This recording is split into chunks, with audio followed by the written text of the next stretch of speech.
Di era digital sekarang, ketika kita mengupload satu konten dakwah, itu dalam hitungan menit bisa ditonton oleh ribuan atau bahkan jutaan orang dari latar belakang budaya yang berbeda. Tapi pertanyaannya, apakah mereka ini benar-benar bisa memahami pesan yang ingin kita sampaikan?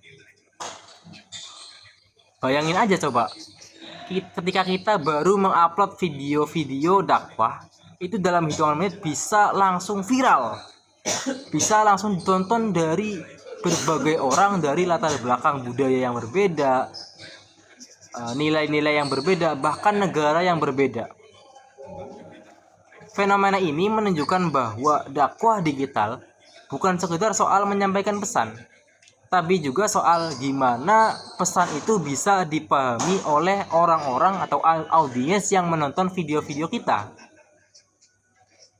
Nah, di era media sosial seperti sekarang, yang namanya dakwah itu nggak terbatas di atas mimbar, nggak terbatas di masjid-masjid. Semua orang itu bisa berdakwah lewat sosial media, bisa lewat Instagram, bisa lewat TikTok, bisa lewat YouTube.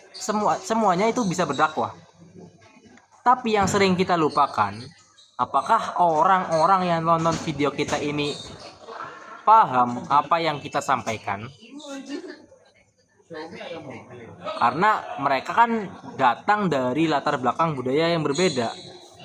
Nah, dalam perspektif komunikasi antar budaya, perbedaan ini sangat berpengaruh terhadap cara seseorang memahami pesan yang disampaikan. Menurut konsep komunikasi antar budaya, setiap individu itu membawa frame of reference atau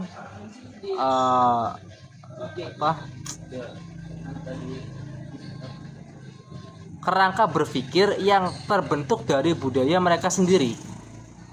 Jadi satu pesan yang sama itu bisa dimaknai berbeda oleh orang yang berbeda budaya. Contohnya, semisal gini,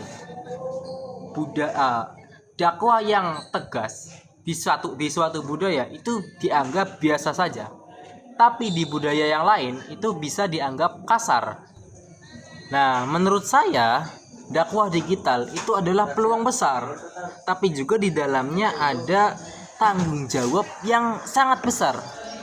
Karena seorang pendakwah di era digital sekarang ini bukan cuma dituntut untuk menyampaikan kebenaran, tapi juga harus memiliki sensitivitas budaya.